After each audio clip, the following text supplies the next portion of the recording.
नमस्कार आप सभी को, मैं संजीव रोडीवाल और आज अपने मिलकर करने वाले हैं different methods of insect pest control, कीट नियंत्रण की प्रमुख विधियां, अध्याय 4। और इस चैप्टर में से मैं आपको इम्पोर्टेंट क्वेश्चंस बताने वाला हूं। पूरा चैप्टर नहीं करना अपने को।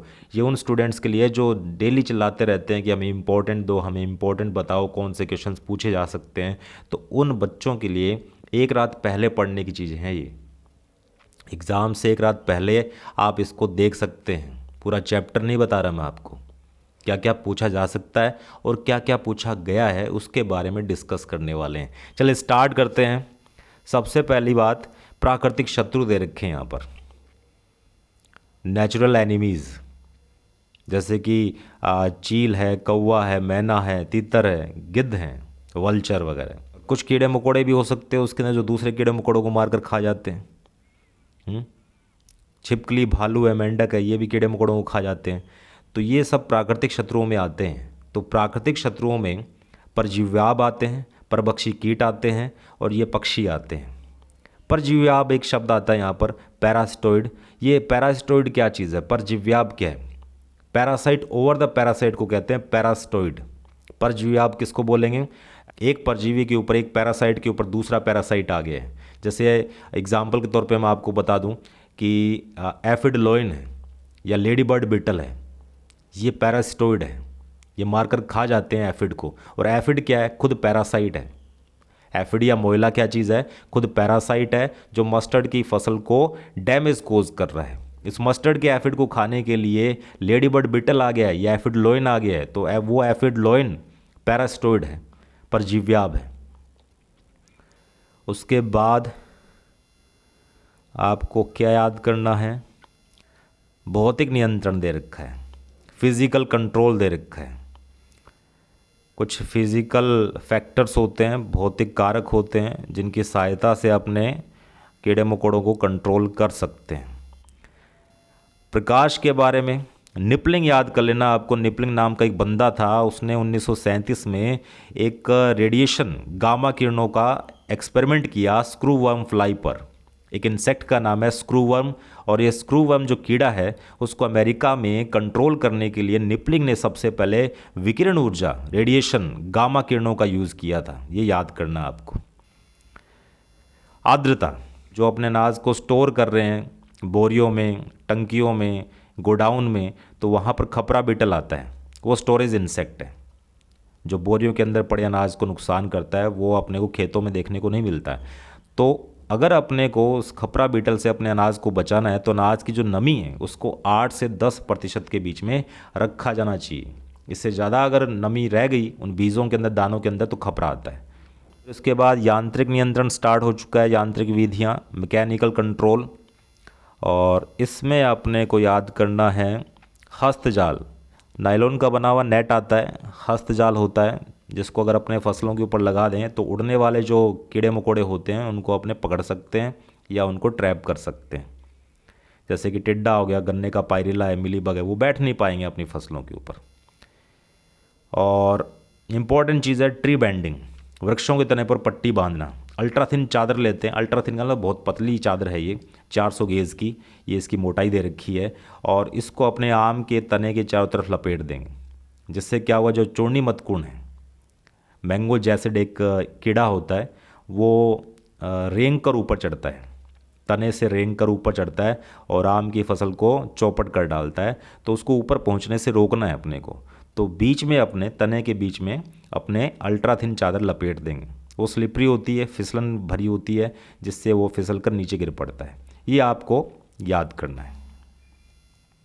अब है ट्रैप, पाश या ट्रैप। 3 टाइप के होते हैं, लाइट ट्रैप, चिपचिपे पाश जिनको स्टिकी ट्रैप बोलते हैं, और फेरोमोन ट्रैप है। तो इसमें इम्पोर्टेंट क्या चीज़ है? फेरोमोन ट्रैप है। और इसका एग्जाम्पल आपको याद रख लेना है, सेक्स फेरोमोन। और ये काफ़ी चलन में है और इससे अपने कीड़े मकोड़ों को अट्रैक्ट करके, इकट्ठा करके मारा जा सकता है। फेरोमोन क्या चीज़ होते हैं? कुछ केमिकल होते हैं, रसायन होते हैं जो कीटों की बॉडी से निकलते हैं वोलेटाइल फॉर्म में, वाष्प के रूप में, और वो एक दूसरे को आकर्षित करते हैं मेटिंग करने के लिए। तो ये मार्केट में भी अवेलेबल हैं, मार्केट से ले आएंगे, उससे फेरोमोन निकलेगा, इंसेक्ट अट्रैक्ट होंगे, उनको इकट्ठा करके मार डालेंगे। आपको याद क्या करना है, फेरोमोन का यूज़ कैसे करेंगे। अगर 1 हेक्टेयर अपने पास ज़मीन है तो उसमें 5 पाश लगा सकते हैं, 5 फेरोमोन ट्रैप लगाए जा सकते हैं 50 मीटर की दूरी पर, ये याद रखना है। फिर इसके बाद आता है कल्चरल मेथड, कर्षण नियंत्रण। आप फसल चक्र क्रॉप रोटेशन याद कर सकते हैं। जैसे इसमें दे रखा है कि मूंगफली की फसल के साथ दलहनी फसलों के अलावा अन्य फसलों के बोने से पत्ती सुरंग कीट, जिसको लीफ माइनर बोलते हैं, उसका प्रकोप कम हो जाता है। प्रतिरोधी किस्मों का उपयोग, use of resistant varieties. Resistance किस तरह से डेवलप करवाया जा सकता है फसलों के अंदर, या प्रतिरोधकता किस प्रकार से उत्पन्न की जा सकती है अपनी फसलों में, उसके 3 तरीके हैं। एक तो सहता, एक प्रतिजीविता और एक अवरीयता। टॉलरेंस, एंटीबायोसिस, एंटीजीनोसिस, ये 3 तरीके हैं जिसकी सहायता से अपने पेड़ पौधों को इस काबिल बना सकते हैं कि वो अपने आप फाइट करेंगे बीमारियों से, कीड़े मकोड़ों से। ठीक है, याद रख लेना है। इसके बाद फंदा फसल, ट्रैप क्रॉपिंग, इम्पॉर्टेंट है। जिस तरह से इसमें लिखा हुआ है, पत्ता गोभी और फूल गोभी की फसल बोने के 15 दिन पूर्व इसमें कुछ कतारों में सरसों की बुआई कर देने से गोभी वर्गीय फसलों के नाशी कीट सरसों पर आक्रमण कर देते हैं तथा गोभी की फसल पर कीटों का ग्रसन या उनका प्रकोप अपेक्षाकृत कम होता है, बहुत कम होता है। तो यहाँ ट्रैप क्रॉप की फॉर्म में अपने किसको लगाएंगे, एक फंदा फसल के रूप में किसको लगाएंगे, सरसों को। फिर आता है अपने रासायनिक नियंत्रण, इम्पॉर्टेंट है, वेरी इंपॉर्टेंट है, बड़ा टॉपिक दे रखा है इसमें, केमिकल कंट्रोल। सबसे पहली बात आपको याद कर लेना, पीड़कनाशी क्या होते हैं, पेस्टिसाइड क्या होते हैं। जो अपनी फसलों को नुकसान पहुंचा रहा है उनको पीड़क बोलते हैं, पेस्ट बोलते हैं। जरूरी नहीं कि वो कीड़ा मकोड़ा ही हो, कोई इंसान भी अगर अपनी फसलों को नुकसान कर रहा है तो इंसान भी पीड़क में आता है। कोई पशु अगर अपनी फसलों को नुकसान कर रहा है तो वो भी पीड़क है, वो भी पेस्ट है। कोई बैक्टीरिया अपनी फसलों को नुकसान कर रहा है वो भी पीड़क है, वो भी पेस्ट है। कोई निमेटोड आ रहा है अपनी फसल को नुकसान करने के लिए, वो भी पीड़क है। तो उनको मारने के लिए अपने पेस्टिसाइड का यूज़ करेंगे, पीड़कनाशियों का इस्तेमाल करते हैं। समझ में आई आपको बात। यहाँ पर आपको याद जो करना है वो है कीटनाशी संरूपण, इंसेक्टिसाइड फॉर्मुलेशन। मार्केट में 2 फॉर्म के अंदर, 2 रूपों के अंदर अपने को इंसेक्टिसाइड्स या पेस्टिसाइड्स दिखाई दे जाते हैं। एक लिक्विड फॉर्म होता है, एक सॉलिड फॉर्म होता है। उन्हीं को अपने कीटनाशी संरूपण, इंसेक्टिसाइड्स फॉर्मुलेशन बोलते हैं। ठीक है, इम्पोर्टेंट चीज़ क्या है इसमें, इसमें इम्पोर्टेंट चीज़ है लिक्विड फॉर्मुलेशन, द्रव संरूपण। इसमें याद करना आपको एरोसोल, वायु विलय,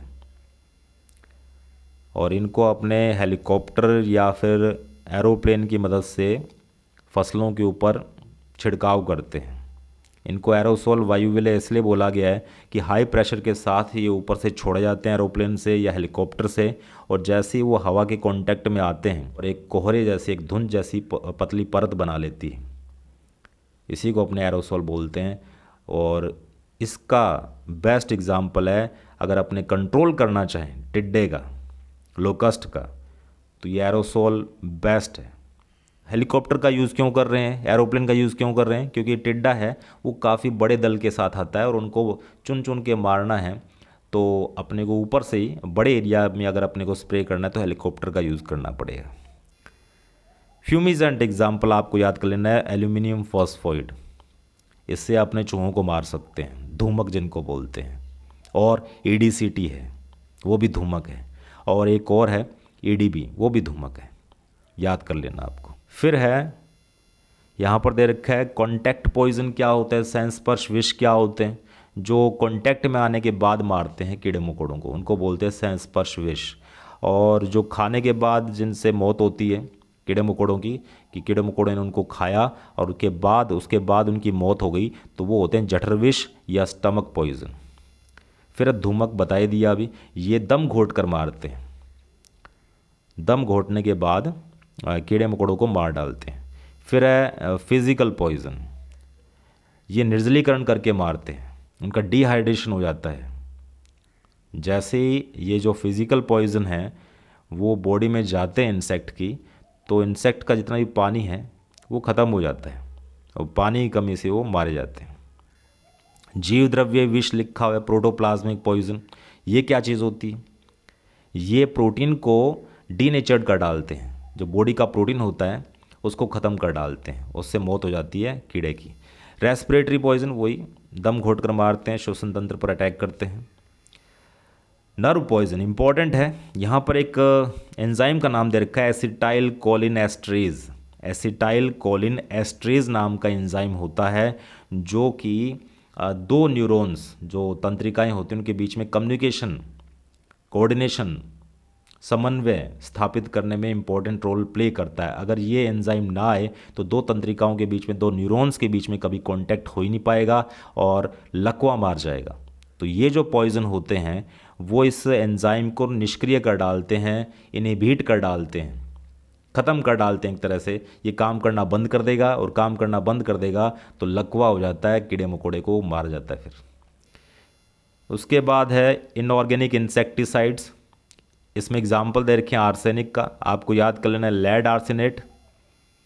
इसके बाद दे रखा है इसमें कैल्शियम आर्सेनेट, सोडियम आर्सेनेट। इसके तो नाम से पता लग रहा है कि इनके अंदर आर्सेनिक होगा, लेकिन इंपॉर्टेंट चीज़ क्या है, पेरिस ग्रीन, ये याद कर लेना है। इसके नाम से अपने को नहीं पता लग रहा है कि इसके अंदर क्या चीज़ है। फिर फ्लोरिन वाला है जिसके अंदर फ्लोरिन होता है, तो यहाँ पर बाकी आपको याद हो ही जाएंगे। इंपॉर्टेंट क्या चीज़ है, क्रायोलाइट, इससे पता नहीं चल रहा कि इसके अंदर क्या है, तो आपको ये याद कर लेना। फिर गंधक सल्फर वाले हैं, ये आपको याद ही हो जाएगा। एक तो सल्फर डस्ट आती है, धुली, और दूसरा है घुलनशील गंधक सॉल्युबल सल्फर, जिसको अपने पानी में मिक्स करने के बाद स्प्रे करते हैं।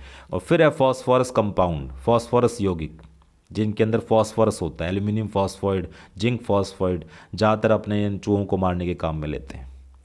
तो ये चार टाइप के क्या हो गए, अकार्बनिक कीटनाशी या इनऑर्गेनिक इंसेक्टिसाइड हो गए। अब आते हैं ऑर्गेनिक इंसेक्टिसाइड्स, कार्बनिक कीटनाशी जो पानी में नहीं घुलते हैं।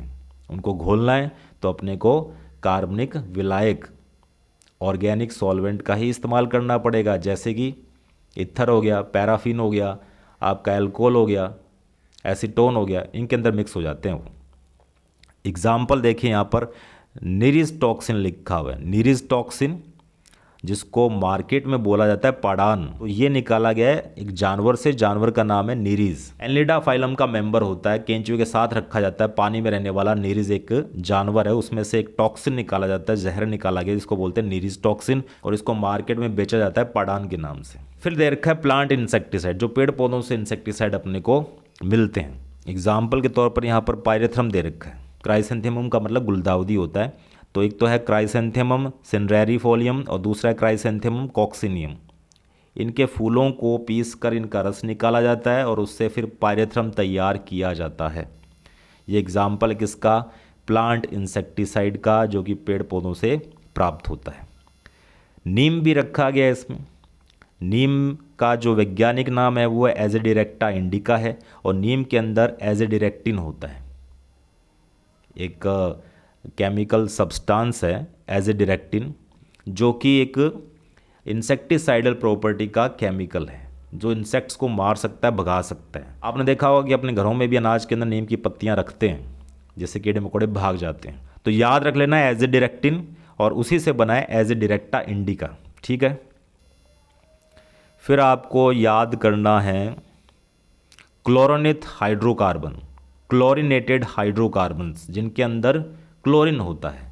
दो टाइप के क्लोरिनेटेड हाइड्रोकार्बन्स होते हैं, एक तो जिन पे बैन हो गया है, जिनको प्रतिबंधित बोला गया है, जो अब नहीं बनते हैं, और दूसरे होते हैं नियंत्रित, जिनका रेस्ट्रिक्शन के साथ यूज़ किया जाता है, रेस्ट्रिक्टेड यूज़ होता है इनका। वो बनते हैं, बनाए जाते हैं, कुछ एरिया में यूज़ किए जाते हैं, और कितनी क्वांटिटी में यूज़ करेंगे, कब कब यूज़ करेंगे, ये गवर्नमेंट डिसाइड करती है। तो ये दो टाइप के होते हैं। तो यहाँ पे बैंड वाले लिखे हुए हैं, तो बैंड में आएगा एंड्रिन, क्लोरिडेन, हेप्टाक्लोर, एल्ड्रिन और टॉक्साफिन। दूसरे होते हैं बीएससी, लिंडेन, डीडीटी, डायल्ड्रिन। ये सब होते हैं रेस्ट्रिक्टेड यूज़ वाले, बनते तो हैं, लिमिटेड होते हैं।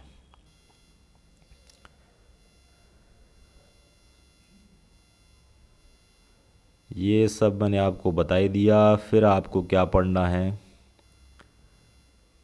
स्पाइनोसेड, ये याद करना है आपको। स्पाइनोसेड एक ऐसा इंसेक्टिसाइड है, इसको एक बैक्टीरिया से निकाला गया है। उस बैक्टीरिया का नाम है सैक्रोपोलिस्पोरा स्पाइनोसा। सैक्रोपोलिस्पोरा स्पाइनोसा एक बैक्टीरिया का नाम है जिसमें से निकाला गया है स्पाइनोसेड, और इसको एफिड और सफ़ेद मक्खी को मारने के लिए काम में लिया जाता है, याद करना आपको। कृतंकनाशी खास बात है, रोडेंटिसाइड्स जो चूहों को, गिलहरियों को और कुतरने वाले जो जानवर होते हैं जैसे कि खरगोश हो गया, उसको भी मारने के काम में आता है। कृतंकनाशी बना है कृतंक से, और कृतंक या रोडेंट जानवर कौन से होते हैं? जो दिन भर चबाते रहते हैं, कुतरते रहते हैं, जिनके आगे वाले दांत इंसाइजर्स बड़े होते हैं, जैसे कि चूहा, गिलहरी और खरगोश। उनको मारने के काम में आने वाले जो केमिकल्स हैं उनको अपने रोडेंटिसाइड्स या कृतंकनाशी कहते हैं। ये 3 टाइप के होते हैं, अक्यूट है, क्रोनिक है, फ्यूमिजेंट्स है। तीव्र है, दीर्घकाली है और धूमक है। तीव्र है, दीर्घकाली और धूमक। अक्यूट, तीव्र का मतलब खाते ही मौत हो जाती है चूहे की। दीर्घकाली, क्रोनिक का मतलब लंबा टाइम लेता है, उसके बाद मारे जाते हैं। फ्यूमिजेंट्स दम घोट कर मारने वाले होते हैं। तीव्र का एग्जाम्पल आपको याद कर लेना है जो अक्यूट होते हैं, जैसे कि जिंक फॉस्फेट। याद रखना है, जिंक फॉस्फेट आता है तीव्र में, अक्यूट में, और जो एल्यूमिनियम फॉस्फेट होता है वो धूमक होता है, फ्यूमिजेंट होता है। बेरियम कार्बोनेट लिखा है, N2 लिखा हुआ है, ANTU। थेलियम सल्फेट लिखा हुआ है, ये सब अक्यूट हैं। फिर है क्रोनिक। क्रोनिक का मतलब है लंबा टाइम लेते हैं चूहों को मारने में, और ये एग्जाम्पल यहाँ पर दे रखे हैं। वॉरफेरिन, इसको सुपर वॉरफेरिन भी बोलते हैं, रोडाफेरिन है, क्यूमेफ्यूरिल लिखा हुआ है और रेक्यूमिन लिखा हुआ है, ये अपने याद कर सकते हैं। किस तरह से मारते हैं? ये एंटीकोगुलेंट प्रॉपर्टी के होते हैं, प्रतिस्कंदक होते हैं, खून को पतला कर देते हैं, जिससे पहले इंटरनल ब्लीडिंग होती है, उसके बाद एक्सटर्नल ब्लीडिंग की वजह से वो मारे जाते हैं। फिर आता है लास्ट, जैव नियंत्रण, बायोलॉजिकल कंट्रोल। जीवों को जीवों से मारा जाता है। कीड़ों को पालेंगे, दूसरे कीड़े मकोड़ों को मार डालेंगे। इंडियन मैना को पालेंगे, वो रेड लोकस्ट को मार डालती। तो एग्जाम्पल है किस चीज़ के? बायोलॉजिकल कंट्रोल, जैव नियंत्रण के। जीवों को जीवों से मारना है। पहला बायोलॉजिकल कंट्रोल ऑफिशियल तौर पर कब किया गया?